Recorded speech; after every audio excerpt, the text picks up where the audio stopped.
welcome to Align with Laina.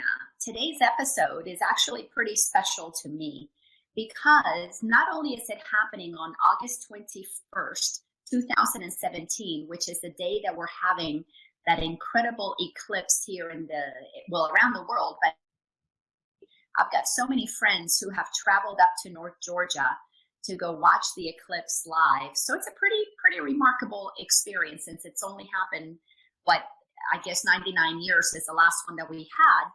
But the eclipse for me symbolizes something pretty amazing. It is the process of the light of who we are becoming totally dark and obstructed by our ego mind. So in this case, the moon is going to appear to go in front of the sun, making it so we can't see the light of the sun. So the ego, in essence, is being, in this analogy, would be the moon that moves. It's that aspect of us that covers up the divinity of who we are, the light of who we are. And then on top of that, the guest that I have today, his name is Means Davis, who is somebody near and dear to me. I've known Means now for about 10 years, and it's pretty remarkable because we have seen each other grow. We have seen each other cover up our light, and we have seen each other remove the blocks to our light. So today, when we have our conversation about his spiritual journey, my spiritual journey, and what we have done to move through that, it's going to be really exciting because we know each other's journey very, very well. So without much further ado, I want to thank Means for joining me today. And I want to invite you guys to be very open-minded to what this magnificent being is going to share. There's a lot of wisdom that comes from him. He is a life coach. He is a business coach. But in his business coaching, he is present to the light of every one of his clients. I know he's my coach. We coach each other. So it's a beautiful, beautiful synergistic experience. But listen for the wisdom that is going to come out of this magnificent being. So, Means, thank you so much for joining me today. This is very exciting. No pressure, I guess. Okay. So I'm gonna have to have something good come out of my mouth. All right, I'll work on it. It's a pleasure. It really is. Absolute delight. Well, here we have you and half of Georgia, if not most of Atlanta, is up in the mountains. So I shared a little bit about how I perceive this eclipse. Tell me, what does this whole experience of the eclipse, the moon, the sun, the light, the darkness, tell me, what does that mean to you in light of your own journey? It's interesting because until right now, the eclipse was, okay, so the moon's going to go in front of the sun, between the sun and the earth, and that's nice. Like a physical, that was it, right? The other piece of it that is so fun for me is to recognize the stories that we have about it, like the things that we make it mean. We have people that think it's, doomsday. We have people say that, oh my gosh, the animals are going to go crazy. We think that, people are going to go crazy. It's going to get dark. It's going to, everything's going to stop. Everything's going to start. Right? Like we have so many stories. So it's just like, for me, it's really being clear that we get to create the story, and we get to create and choose what we're living in, the story we get to live in. Are we going to have fun with it? Or are we going to be empowered by it? Are we going to be disempowered by it? Are we going to create something that gives us joy? Or are we going to give it something that, is kind of like shooting ourselves in the foot and going, oh my gosh, the world's horrible. Moment by moment by moment, we get to choose the stories that we live in. And it's just, for me, a great example for people to see everywhere. Wow, what am I making up about this? Yeah, that is a wonderful perspective, because isn't that what this entire life experience is all about? What am I going to make out of this? So share about your spiritual journey. Help our audience get a feel for what was your life like before you made up the story that you're on a spiritual journey. Well, I've been making up stories since about breath one, so I'm pretty good at this now. Most of my childhood, I had a great childhood from this perspective, and I had a great childhood from that perspective. And somewhere along the way, I started making up that I was all by myself and nobody liked me and that I was different and nobody else could understand me. And I mean, and I'm a little bit dramatic, so you might be able to tell that today. I don't know, but a little bit on the drama side. So I went beyond just they don't like me and that I'm different. I went to the whole world is against me, and I have to protect myself, and I have to shove them away, and I have to actually, because the harsh way of saying it is, I have to hurt them before they hurt me. Yeah. And I have to leave, and when I did have a relationship with people, it was always about, I'm going to make it so good with me that you're going to miss me when you leave. But it was all about missing me when I leave or they leave. It was never about, enjoying the relationship. And it went so far as to me, I'm going to say it this way, I ostracized myself from everybody that loved me for about 10 years. That they, I would embarrass them, they would embarrass me, I would be the best. It was just, I went all the way to the world is against me. They're trying to bankrupt me. They're trying to get me. They're trying to force me. Really great life, right? Very And still able, right? Yes. and then smiling every day at people as if things were okay, right? Like, yes, oh, I'm good. I'm fine with the fact that everybody hates me and everybody's going to get me and everybody's out to kill me, and like total inauthenticity, right? Yeah. Total inauthenticity. One of the images I have that I got in some of the work that I did was the image of I was so busy painting the picture in front of me that to make sure that you saw what I think you should see or I think you think I should think, right? I was so busy painting that picture that I never realized that my ass was hanging out the back and it was there. There was no image there. People were seeing really clearly the whole act, the whole inauthenticity, the whole unworkability of the way that it is and was, right? The whole story. So pretty good picture of, had this great life and made up this great story about how horrible it was and believed it. Yeah. So, and isn't that the way that it goes? We spend Yeah. unconscious life creating an opinion of ourselves, pretending we are something that people need to see, that people need to be aware of, all the while what we're pretending, everybody can see that it's an act. Really, most people can see right through it, but we really believe this act that we're putting on. So how do you realize that not only was it an act, but you were tired of acting, that you wanted to come off the stage of pretending and actually enter the world stage and be yourself? I like the way you say that, the tired, right? It was exhausting. I was exhausted. And at that point, I was so tired and frantic, right? Like I was working my butt off to keep this image up, keep this image up, keep this image up. And I had a lady who introduced me to one of the educational courses, right? Now, that sounds like she goes, Means, come to a course. And Means said, okay. That's not the way it happened.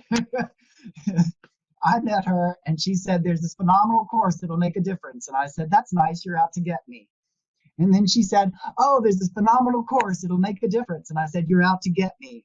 And then it took her 3 years, 3 years of inviting me. And finally, she had like this lucky moment where she had a seminar that was about money.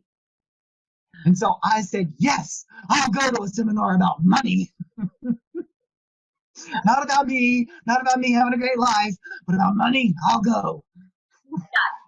Yeah, So amazing what we'll allow, where we allow ourselves to be a little bit open and where we don't. Yeah. But anyway, she introduced me to an education that, I spent about 15 years worth. Which I spent because it had an impact in your life, and I would like for people to hear all yeah, the ways that we get to come to find who we truly are. yeah, there are a lot of different ways that people come to it, and I actually don't have permission from that company to use their name, so I just to keep integrity, I don't mention their name, but and if you want to have a anybody wants to have a conversation, I'd be glad to have it, but that's my agreement for integrity. But anyway, I spent about 15 years working with them, training with them, taking their courses, looking always at how I'm the source of what's going on. Like, how is it my conversations that are the source of that? How is it my conversation that's impacting my life, my community, me? And how I'm the one responsible for everything that's going on. So I spent about 15 years doing what I call training my mind to think a different way, training my mind on how I could look at something else, training my mind to shift from that attention to the past to looking towards the future, which is really the basis for all my coaching and everything that I do is inside of the doing world is from here forward, what do we want to create? From here forward, what do we want to create? So then after about 15 years of that and really getting some mastery in some areas and some really, really, wow, I'm horrible at that in others, like that authenticity of getting that, we as human beings have great stuff and we have horrible stuff and we have everything in between. And for me, that's the beauty of the human journey, is that we have that full spectrum of emotions and experiences available to us. So after about 15 years, I met this extraordinary lady named Laina. Now, some of you may know her. She's the other face on the screen. but that's when I did the Power of Awareness, and I did the Power of Awareness course. And that course, that in one weekend, it pulled together everything that I had learned in the spiritual realm, in the educational realm, in the transformational realm, all of the different pieces that I had been grasping after and running after and chasing and hoping I got this one right. All of it fell into place really, really simply. And that was the thing that was so good for me, is because in the prior work, I'd gotten how I wanted to express myself in the world, which is expressing everything inside of a context of the world at peace, people empowered and enabled to fulfill dreams. And then inside of the Power of Awareness, I got clear on my purpose, which is awakening the God within. Yeah. It's magic. When we wake up to the journey of it, when we wake up to the ability that we have to explore the adventure and welcome our circumstances as opportunities to do what's next, to move to what's next, to either learn or grow or master something. It's extraordinary. That you came to a very defined, I'm going to say, where prior to the Power of Awareness, it was, one way of looking at the world and being in the world and working with the world. And then sounds like when you took the Power of Awareness, you had this shift about, you said, for people to get to know the God within. Yes. That's very different. One is about the outside and how to be in the world. The other one is about how to connect with what's inside. That has nothing to do with the world. Yes. So tell me, what was it like in your own mind to make that shift, to have that awareness that there is a God and it's within? Because I remember when you were taking the Power of Awareness, you definitely had major breakthroughs during that. But I definitely know, we know that a lot of that unfolds for people. It begins to unpack afterwards because in the Yes. body of the workshop, it's you don't get everything. You get some Yeah. glimpses, but then it's like the workshop continues for however long it continues. But Forever. yeah, talk about that distinction from when you realize, wow, there's a God within, and that's what I want to get to know, and that's what I Yeah. want to be present to. Yeah. So that actually, that moment, what built after the course, just like you're talking about. Um, Remember, I said how I had this old story of how the world was against me and I had to protect and defend, right? Very definite boundaries and borders around everything, right? And then in the course, I started being aware of those boundaries, right? Even the ones after all of the work, right? That I had expanded my boundaries. I created new boundaries and new barriers. I created new stories, right? But they were still inside of the old paradigm of making it, right? How do you make it? How do you make something happen? How do you cause something in the world? How do like it was very world oriented, Doing. right? Me as the source of it, but learning how to do something in the world. Whereas in power of awareness, I started recognizing that that was a paradigm that limited me. And it wasn't the true expression, it was a part of the expression. So that it really beginning to expand my truth from this way to all of it, and this way being a part of that truth. So that everything is a part of my truth, but it's not like I'm limited in one of the views. So the really interesting thing for me, the moment that you were talking about, actually came after I started co-leading the program with you. And after one of the weekends when we were co-leading, I remember calling you on that Monday morning, and I was driving down this road, and I'm like, okay, so I know nothing's wrong, but this is weird because I've got waves of ecstasy going through my body, right? Like it is just like I am gleeful and beyond glee. I am joyful beyond joy. It feels like I have no parameters. In the power of awareness, we use the analogy of the cup of the ocean and taking the cup of the ocean back to the ocean. Well, I felt like I had taken my cup of the ocean and taken it to the ocean, and the cup had dissolved. And there was nothing to give me who I was, except who I say I was. And in that moment, not having the world to give me who I am, scary, scary, exciting, but like just the most powerful, extraordinarily powerful. It is. And what you just described is something we all have to go through. We will, it happens when it happens, this lifetime, this year, in a decade, in 20 lifetimes.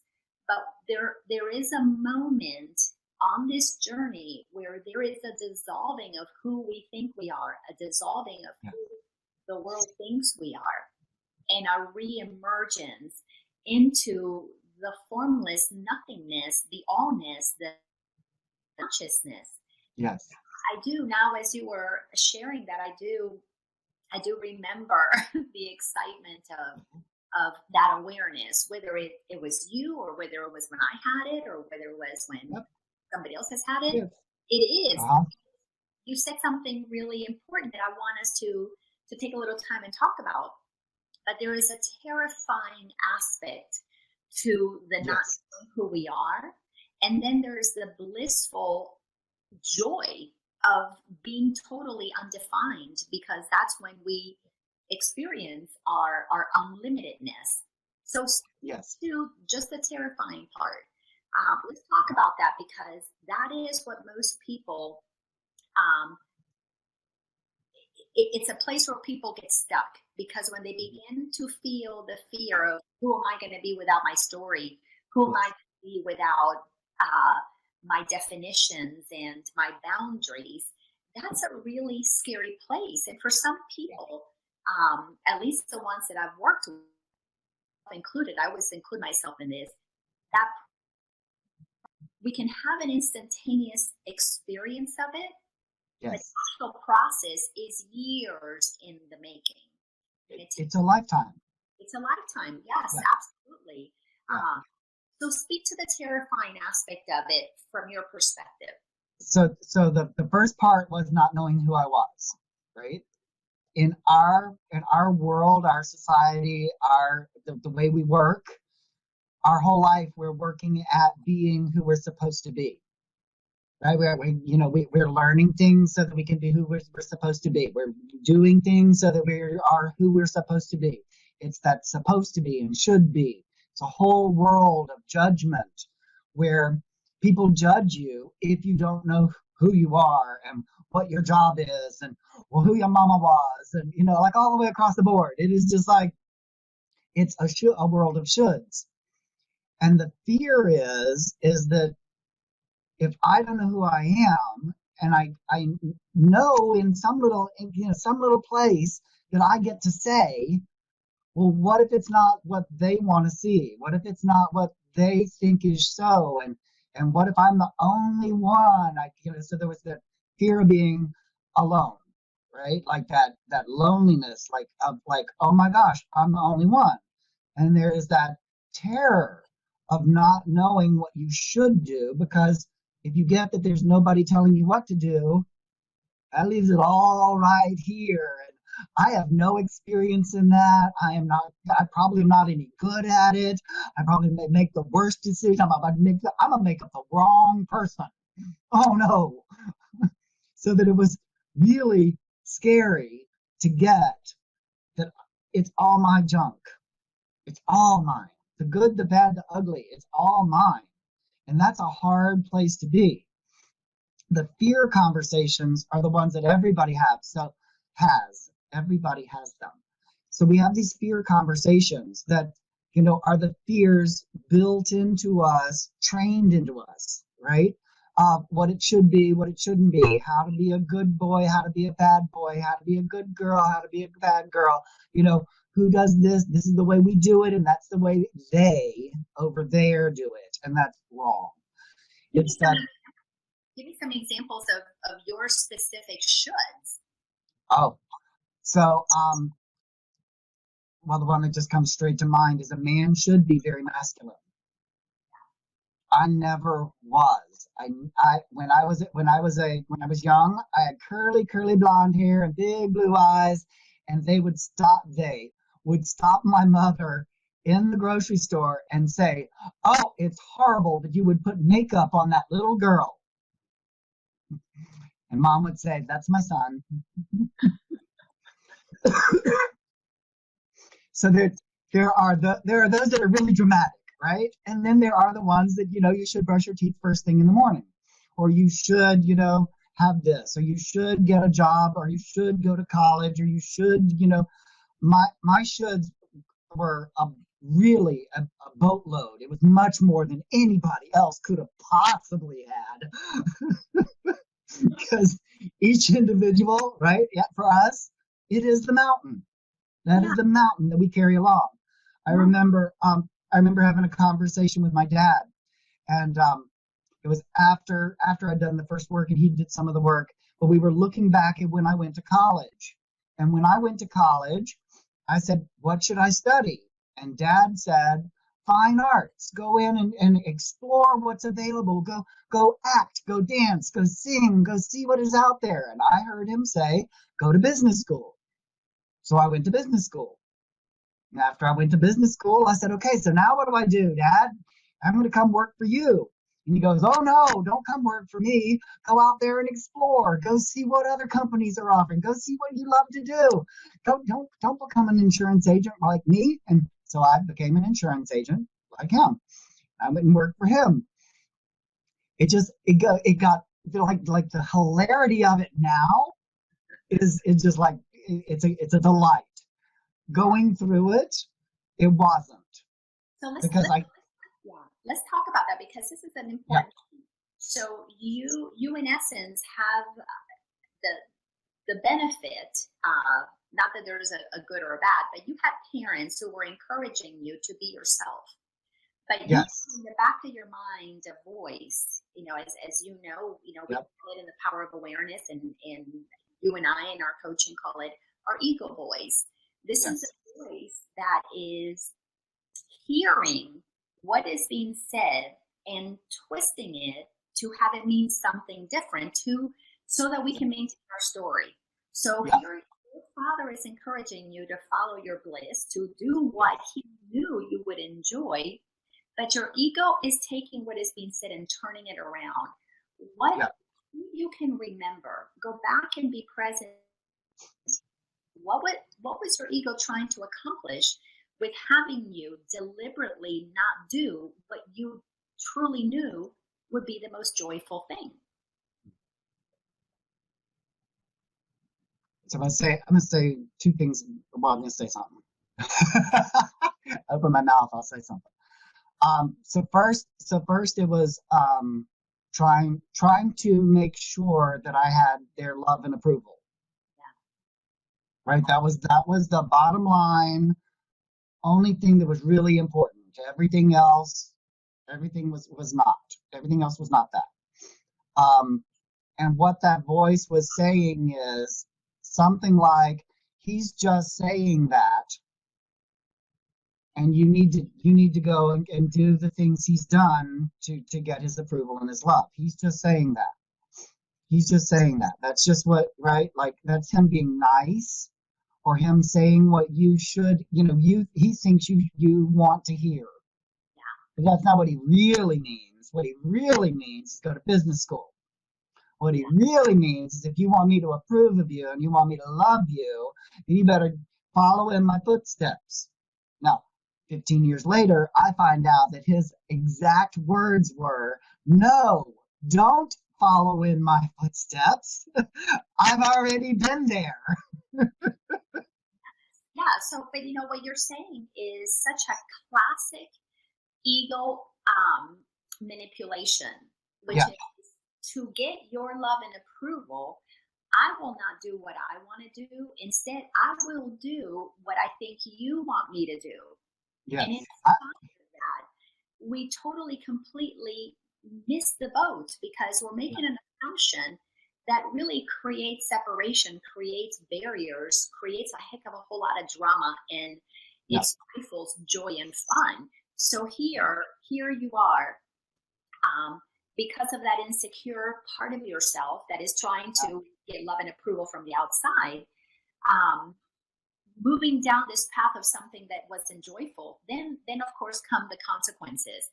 Now, let me just say this before this next question to expand upon this. But if anybody who's watching, if you've got questions or comments for Means or I, as we're doing this Align with Laina, this is an interactive experience. So please share your comments and your questions. I want to hear from you. Means would love to be able to also address anything that you might have. And if it, yes. just type a comment and say hi, because we'll definitely be able to see that. But Means, speak a little bit more to the consequences of you not hearing your heart and instead hearing that voice in your head that is telling you, ooh, I better do what I think my parents want me to do because I don't want to risk the potential of losing their love and approval. So that's when I ostracized myself from the people that I love. That's when I barriered myself away from them. So I actually caused exactly what I was afraid of. Because it wasn't that when I said I wanted their love and approval, that's what I thought it was, but it was me being with them, right? Like being in the relationship with them. And by my going into manipulating the situation by saying, oh, that's not what you really mean, let's do it my way, which is what you really mean, it cut me off. It cut me off from my family. It cut me off from the love of not only the family, but all of the friends that I'd grown up with, all of the, like all of the love that surrounded me. It cut me off from that, to the point where I started to believe that nobody loved me. I actually had that story going, that I had a sad childhood, that alone with nobody around me that loved me. Okay. And I did this exercise in one of the courses where we go back and look at pictures of us in our life. I could not find a single picture of me by myself where I wasn't surrounded by people that love me. But I lived my true, nobody loves me. Yeah, but All the way through. yeah, and that's the crux of the illusion that we're waking. Yeah. People ask me, so what is this whole awakening thing? And you just, with what you just shared, you basically expressed what awakening is Yeah. we have fallen asleep. We have encased ourselves inside of a story that leaves us deflated, that leaves us dark and dense, Yes. believing that nobody loves us. So the awakening is the process of remembering that what we actually are is the presence of love. So the love that you wanted to share, the love you wanted to experience, had to come from you. But it couldn't Yeah. come from you because your ego believed it was supposed to come from the outside. And when Yeah. you did your part to push everybody away, you had the experience, the consequence, the effect of Yep. not receiving love. So that validates the story in here. I must not be loved. I must not have it in me. So Yep. So talk there was about, definitely something wrong with me. oh, well, it validates that Yeah. separation from, like you said, you want to help people know God. That is what we're waking up to. It's a knowing Yeah. God, spirit, source, creator, whatever you want to call it. It's the coming to know that the creative source of all that is love, and it is inside of us. So Yes. speak more to how did you shift? So you begin to realize that you're pulling back, you're not getting the love that you want, Mhm. because our egos are very powerful. We always create what we believe we deserve.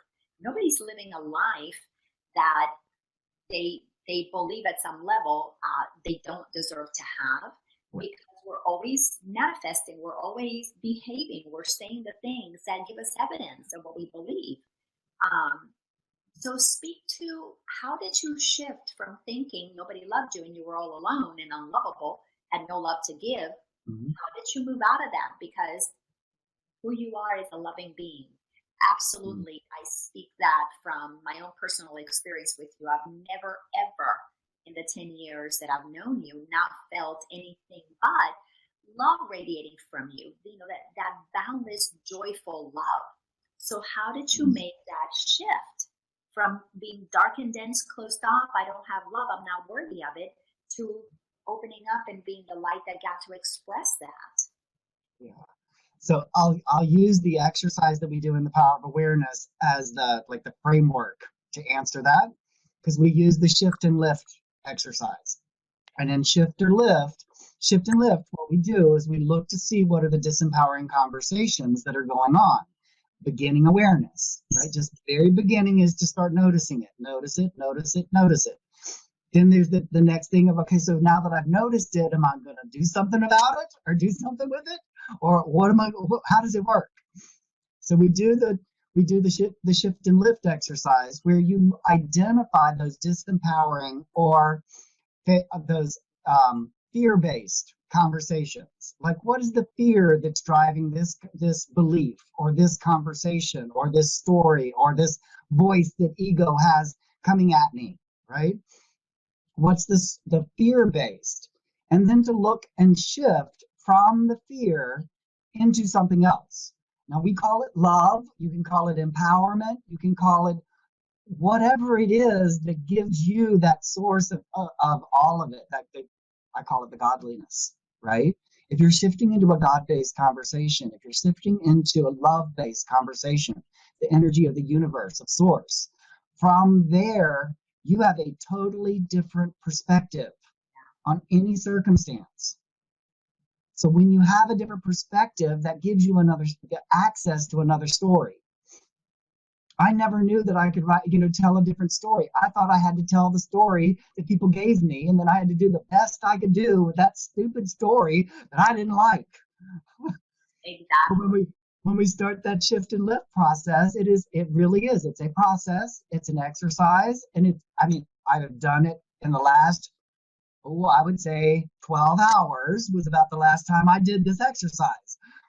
Shifting and lifting, shifting and lifting, shifting from that fear-based conversation. And that's the first work, is recognizing the fear-based conversation. That's the work that gets done. Everybody talks about how the work of the journey. I find the journey delightful now, but that was not always the experience. There's been a lot of junk that you have to go through. You have to look at, and you have to see, and you have to, I mean, it is not, this smooth sailing as if, oh, I'm awake, all done. I'm happy forever and ever and ever and ever now, for always. And I can say from experience that even now, even the quote unquote bad experiences, the things that I don't like or wouldn't prefer to happen. In fact, that's way too simple. The things I am just absolutely, oh no, do not even think about it, right? When those happen, there is a part of me still aware of, this is just something that's happening along the journey. It will be valuable, whether you can see it now or not. It will give you an experience, and it's part of the journey. Every experience is part of the journey, so that we can actually start welcoming our experiences as that part, an opportunity to learn and grow and see and experience what we're here to experience. Absolutely. And you kind of, in a nutshell, have kind of tied everything together, because that was POA. It is. That is the power of awareness. Yes. It really is. The journey is about becoming aware. There is power in becoming self-aware. And the beginning of your life, you grew up with a loving family, but you made up a story about how you should be, and you should be this macho man, but it is not who. So you began to pull back and not show your real self, because you were trying to paint the picture of what others wanted to see. That, of course, was stifling to your soul. It was not your authentic self. So you went into the hold up, the feeling rejected, feeling abandoned, feeling all alone. And then you begin to have these workshop experiences, the one you can't mention, and then the power of awareness, which are both helping you realize that your mind is filled with information that you get to pick between. You get to pick the story that nobody loved me, and you were all alone, or you get to pick the truth that the photographs were evidence of, that you were never really alone as a child. Yeah. And then you get to shift between those two stories. The density of our ego story that has us feel dark, dense, and alone, and tight and tense. Yeah. And then shifting. Shifting is nothing more than I choose to have the infinite truth of who I am be present to me. Because when we shift, we are literally acknowledging the God. We get to know the God inside, the source inside. That's what powers us. It's what powers us and brought us to this planet, and it's what allows us to empower ourselves and be that light, be that presence while we're on this planet. So what a wonderful bringing it all together that way. Now, talk about the practical, probably in the last week, the practical experiences where you have actually shifted from an ego-based story, lifted into something that was lighter, that was uplifting, that allowed you to experience the powerful power. So, no mistake. No mistakes. So, I spend every Sunday, so just like perfect segue, I spend every Sunday with my family now. Okay, like out of the work that I've done, out of that they're out to get me, and everybody's gonna get on, and separating myself and making sure that I like out of all of that mess, what I've created is this extraordinary relationship with my parents and my whole family. So I spend every Sunday with my family. Now, my dad has health issues. He's on the list for a kidney transplant, and mom has health issues of just trying to get around, right? So we've got things going on, but the whole circumstance has been, one that we can manage this, right? We keep our eye on the target and where we're going to go and what we're creating, and we have fun on Sundays. It's fun. And yesterday I was up there, and Dad was really tired, and so he went to take a nap, and I came home, and Mom was out walking the dogs. And my mother, I got a call from I got a call from my dad about an hour and a half after I got home, saying that he had some not good news. Now, that I just had to put in that one straight out of me, because he normally would have said I got some bad news, but he called and said I got some not good news, right? Knowing that we're committed to the good news, okay? But I got some not good news. So anyway, it turns out that my mother had been walking the dogs, and the dogs got tangled up in a bee's nest. And my mom was stung about 30 times, and the dogs drug her through, and then she let go of the dogs. And one of the young puppy that's only 5 months old got lost. We weren't able to find her. And so she came home. I went back up there. I spent, until dark out there in the park, calling for the dog, going through the brambles, walking up and down creeks and everything. I mean, this was not just like walking up and down the road. Just worried, right?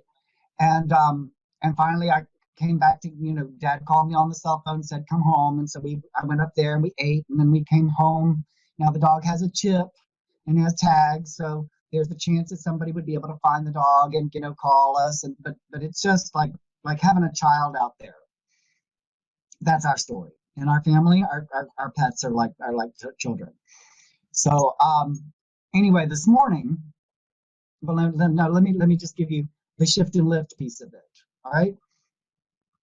All the way through from the moment my dad called me, I would have a horrible picture come into my head and say, okay, nope, not that. I picture the dog this way. I picture this. And now I did not go up there grinning and smiling and bouncing up and down happy. I promise. But in the instant, I could shift from, weeping and wailing, gnashing my teeth, the world is horrible, to, okay, so something can come out of this. Something is going to happen. Something is going to open up. I don't know what it is.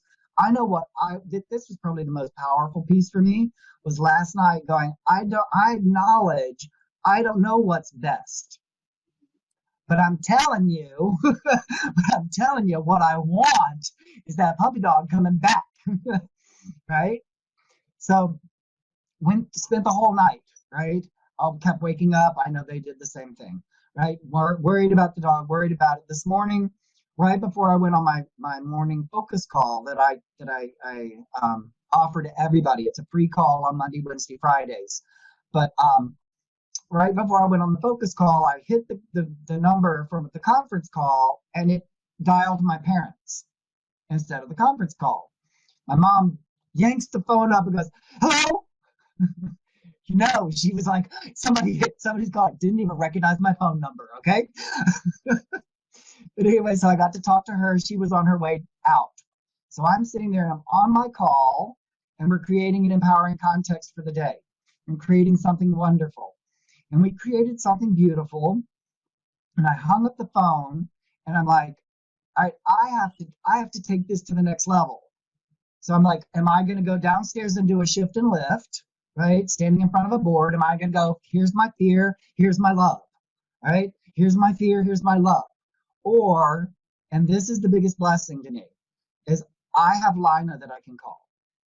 And I know that when I call Laina, I'm immediately present to the magnificence within us, all of us.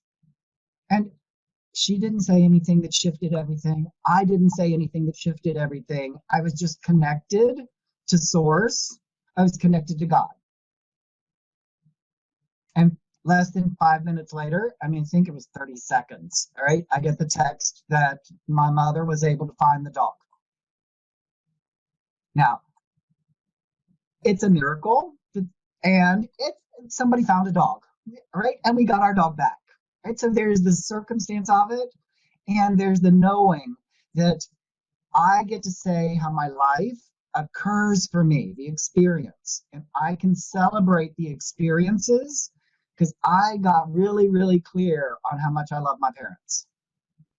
That I got really clear that there's nothing that I want in the way of their happiness. And I'll do anything. I'll even traipse through the woods. So shifting and lifting, being able to actually choose the story we live in as we go through it, moment by moment by moment by moment. Yeah. It the words that I said to you were so clear, right? They like for me, because I read you the context that we had created on the call, and that was the moment that I really acknowledged that I didn't know, because I was like, I don't know what those words mean, and I just created them, right? Just created a context. And I'm like, I have no way of wrapping my world.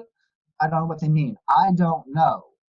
For me, that's both the most fearful place to go to, because I've done a lot of work. I should know. But excuse me. But it's both the most powerful and the most fearful place for me to be, is in that I don't know. And it's for everybody, because Yeah. the mind gets conditioned to know things, and Yeah. we get rewarded. This is the way the world has been. Parents or school or the government or Yeah. the media or the church, the stores, we get rewarded. We get frequent shopper rewards for doing the right thing. So to be in a space of not knowing is tantamount to a punishment. And that is a very uncomfortable place. And I want to acknowledge your vulnerability right now. You're recognizing not only that you love this sweet little animal, and of course we have these babies, whether they be fur babies or human babies. Yep. We've been blessed with precious little beings that we get to take care of and nurture and enjoy. So Yes. when one of them goes missing, it's very, on the human level, is very frightening. But at the same time, we also have the awareness. And I'm speaking about you and I, have the awareness, as the Course in Miracles says, we don't know what anything is for. And when we in that I don't know, we actually have access to a higher knowing. It's like we open the door. We receive intuitive guidance. We can experience a knowingness that is beyond our ego mind, beyond our rational mind, that taps into the synchronicity of what your mom experienced at some level. She has intuitive knowing. Let me go back to that place. And she finds the puppy, as you mentioned to me, the puppy was tied up to one of the mailboxes where she was walking by, because she's probably going to come back and search for the puppy. Right. But when we stay in the I don't know what anything is for, and then we do what you just did, let me see, what are the gifts that came out of this? And we begin to open up to receiving the lessons, the opportunities, the growth, the insights. And look how beautiful. You got obviously that you love your parents, but what are some spiritual insights that you can glean from this for you? Well, one of the strongest practices I have is always to look at what is the lesson that can make a difference for other people. Right. So for me, it was being very clear that I choose the conversation that gives me my experience. Like I get to say what story I'm living in. Am I going to live in that dark story, or am I going to live in a light story? And it was that basic: dark or light, dark or light, dark or light, dark. And it's a practice and a practice and a practice. So for me, I'm really blessed, I say, because I've had the experience of working with so many people and interacting with so many people, where I got to twist the story into an empowering story, twist it into a lesson that will actually support us in fulfilling on our dreams, fulfilling on our purpose. So that I have no idea what the puppy got into and what the difference that they made for those people and how much fun they had with her, or like I have no idea like how far those ripples went out. It may have just gone to that mailbox. I don't know, right? But I say that it made a difference. I know it made a difference in my family. I know it will make a difference. I got to share it here. So I'll be able to share it. It gives me a point. I'm going to say it this way. Every experience that we have along the journey gives us a point that other people can then relate to us and relate to where they are or where we are and what opened up, so that they can then start seeing the, wow, oh, there's something I haven't looked at or something I could do. So that it, like you said, it opens up that access so far beyond our knowing, that narrow knowing that we have. Yes. And who knows, yes, how this has had a ripple effect. But one thing we can rest, this is a paradox of knowing and not knowing. When you don't Yes, know the details of things, you open up to the higher knowing that does yes, know the big picture. And we exactly. trust that in the big picture, things happen that were supposed to happen. And Yes. the reason they're supposed to happen is because it happened. But can Yep. you speak a little bit to, you said you were so hurt that puppy was. So in that space, walking around with that fear, with that worry, Yeah. knowing what you know now, let's say tomorrow the same thing happens. Uh-huh.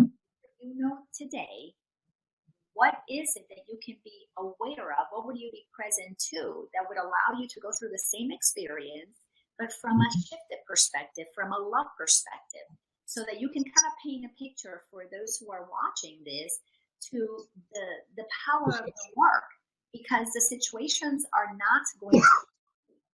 We are humans in a world with people that have egos. We have terrorists, we have protests, we have bankruptcies, murders, we have illnesses.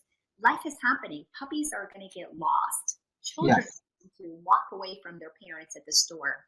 Yeah. But with what you just experienced, how would you go through that with self awareness? The same way. It would, I like really and truly, knowing me and knowing the way we are on our journey, I would still have the dark and the light and dark and the light and dark and the light and choose the light, choose the light. And oh my gosh, there's that dark again. And oh, there's the light. I would still have that moment by moment by moment human experience and be more present to the divine order of it and the peace that's available, knowing that it all is what it is and it will be what it will be, and it's all on purpose. I just don't know what that purpose is, and I don't even have to like the purpose, but it's there. So that there is a peace that's available, Peace, right? It's also a piece, Piece, of your world, of the journey. So that it gives you a grounding, it gives me a grounding in that I can just continue to look at what do I want to express? What can I express now? What wants to be expressed through me in this now? In this now. And this now is given, like it's got all the circumstances of it. So I could do things differently. I don't know, because I'm not there yet. If I was in the same situation in the future, it will be different, because I will have had this experience and everybody else will have had all of the experiences that they've had. So it doesn't repeat. It just kind of bears a slight similarity to. But I can tell you, it still would come down to choosing darkness or lightness, darkness or lightness, darkness or lightness. Which one do I want? Which do I Well, want my experience to be? and if you're choosing peace, you definitely in Yeah, that nanosecond that you choose peace, you will not be feeling worried because they're not. correct. Yes. So yes, we Yeah. will go move through the world and depending on where we are in our journey, you can certainly choose more light and less of the darkness, because once you realize your mind is what is activating, kind of like the moon going in front of the sun. If you don't block the peace that is there, you feel the peace. That worry part is what will certainly block that presence of peace. That is what we truly are. That's what we're coming to know. That we can go through the experience with a peaceful heart, trusting that what is happening is what's going to happen. But anyway, so here we're coming to the very end. So I would love. No, we're coming to the beginning. Yes. Sorry. Of this episode of Align with Laina. So share how people can connect with you, and what are some of the things you do that you offer for those who are looking for exactly what it is that you do. So speak a little bit to that. All right. So I am the founder of Empowered Enterprises International. And for the last 20, 25 years, I've had the privilege of working with individuals and organizations to have them clarify their vision and then put in an infrastructure for fulfilling on that vision so that you can actually bring a vision into reality. So whether it's a financial goal, whether it's starting a new business, whether it's taking an existing business to the next level, whether it's having a relationship that works, whether it's getting out of a relationship that doesn't work. Right? Like, it's all about creating something in the now moment that is your expression, and how do we bring that expression into reality? So you can reach me through the Empowered Enterprises website, www.empoweredenterprises.com, and you can hear about right on that, you can hear about the Living Prosperity Program, which is actually the culmination of all 25 years of our coaching, and all of the modules and everything that we put together is all about living prosperity. And we put together a program that's very simple and very all-encompassing for no matter where you are on your journey. It has and brings the resources that you're looking for to be able to move to the next level of success. So there are coaching programs, there are web programs, there's seminars, there's talking to me on the phone, there's talking to me on the web, there's meeting me at Laina's, there are all kinds of different ways that you can connect with me. I'm on Facebook, I'm on LinkedIn. Google me. Google means Davis, and if it's not my dad, it's me.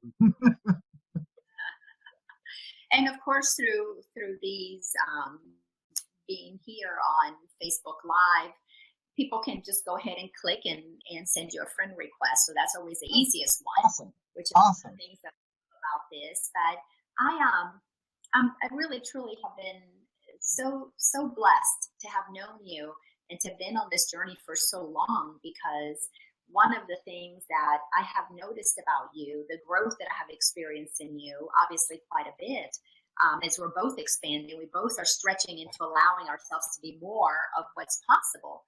But there is a groundedness that has happened over the years, and a wisdom that you carry that has just been beautiful and delicious and amazing to watch. And that is one of the gifts of this journey. We become more grounded, and we achieve a wisdom that allows us to be present, not only for ourselves, but also for others, which is part of the brilliance of you in your business as a coach for so many, as you bring such wisdom and groundedness. So thank you so much for taking the time to be here with me. And absolutely, my pleasure. Always, thank you for this magnificent journey. And to find means, go there to empoweredenterprises.com, and you can reach Means Davis, who is my business coach and my friend, and one of my soulmates on this journey. So thank you for being here, sweetheart. Absolutely. I so appreciate it. Oh, thank you. Thank you. Thank you for the difference you've made for me, and you make for so many others. It's extraordinary.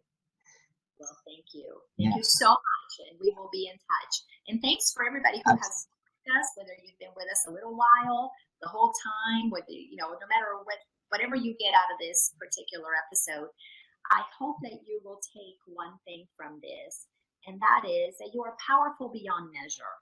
Truly, you do not have to believe what you believe. You can question what you believe.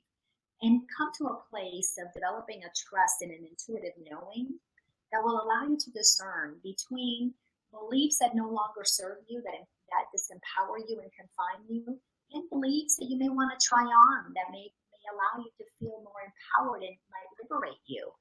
So you're always at choice. Thanks a lot, and remember that also that you are absolutely magnificent. It's who you naturally are. It's who we all are. Thanks a bunch, and we'll see you next week on Monday for the next episode of Align with Laina. Take care. Bye.